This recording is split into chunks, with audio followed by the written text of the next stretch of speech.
Hi there, I'm Clifford Bates, and welcome once again to Reading Thucydides Peloponnesian War. Today we are looking at the winter of the 14th year. We just in the spring, in the summer of the 14th year, we had the famous battle with the Argives, with one of the biggest battles between the forces of the Spartans with the Argives, with the one and with the Athenians, who attacked to get peace at Sparta. Uh, uh,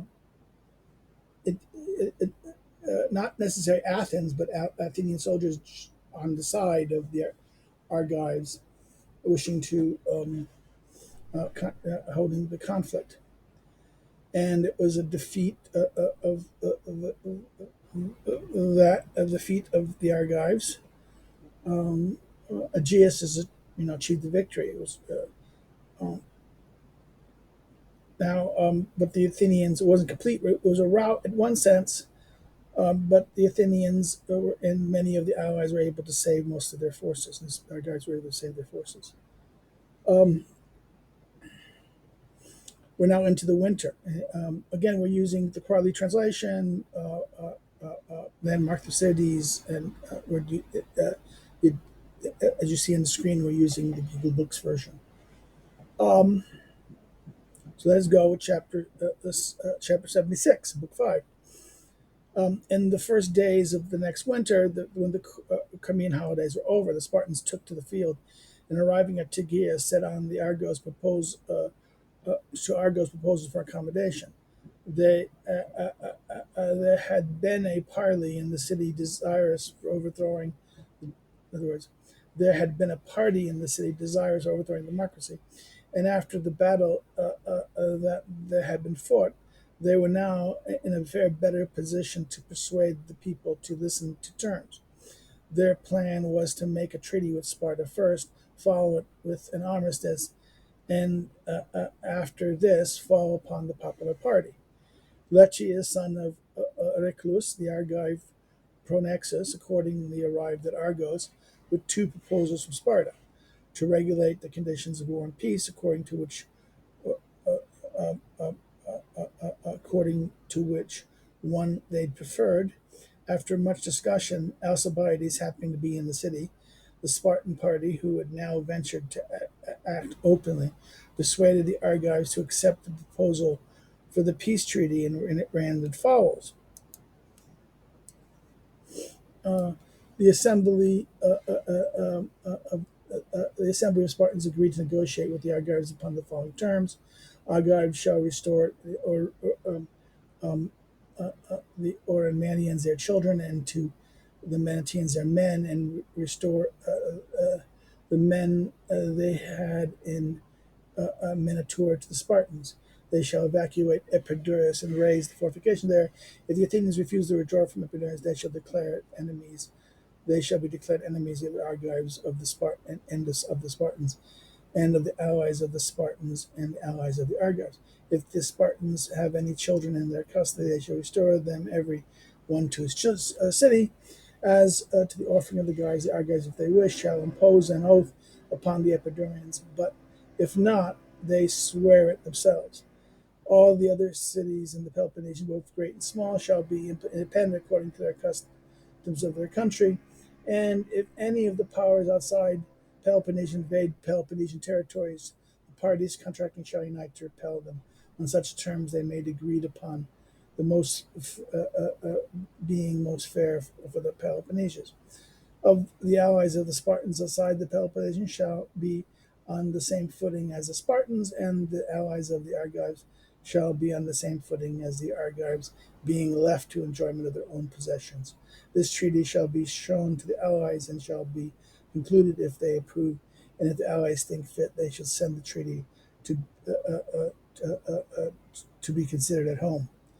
The Argives began by accepting the proposal, and the Spartan army returned home from Tigre.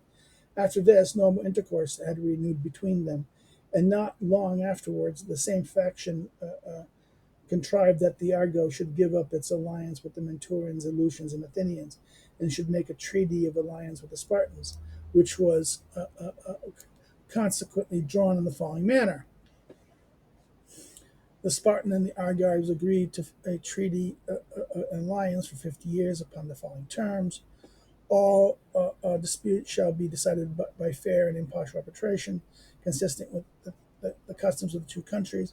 The rest of the cities of the Peloponnesian shall be included in this treaty and the alliance, and independent and sovereign for full enjoyment of what they possess. All disputes being decided by fair and impartial arbitration, consented with the customs of said city. The allies of the Spartans outside of Peloponnese shall, upon the same footing as the Spartans themselves, and the allies of the Argives shall be upon the same footing as the Argives themselves, continually enjoying what they possess. And if be anywhere necessary to make an expedition in common, the Spartans and the Argives shall consult upon it and decide if it be most fair for their allies.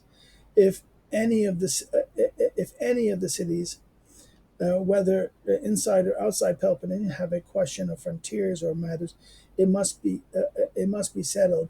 But if one allied city should have a quarrel with another city, it should be referred to some third city through impartial by both parties. Private citizens shall have disputes decided according to the laws of their respective country. The treaty and above alliance concluded, each party at once released everything, whether acquired by war or otherwise, and thereafter acted in common, voted to receive neither herald nor embassy from the Athenians unless they evacuated their forts and withdrew from the Peloponnesian, and also to make neither peace or war with anyone except jointly. Zeal not wanting, both parties sent envoys to the Thracian districts and the Pericodus, and persuaded the latter to join the league. Still, he did not at once break with Athens, although he inclined to do so upon seeing the way shown him by Argos, the original home of his family. They also renewed their old oaths with the Chaldeans and took new ones.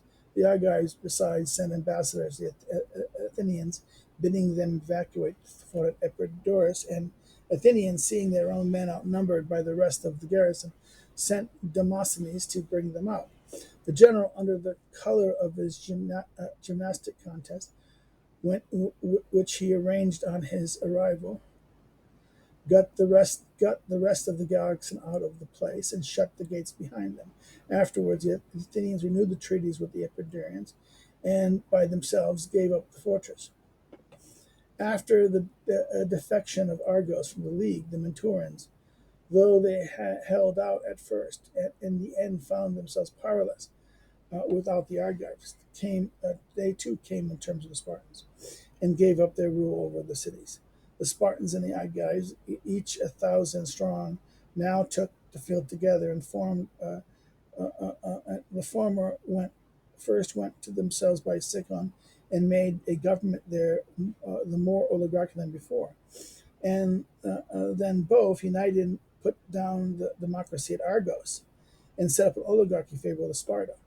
These events occurred at the close of winter, just before the spring, the 14th year of the war ended. So, therefore, what happens is, in chapter 81, we'll stop, ends the winter.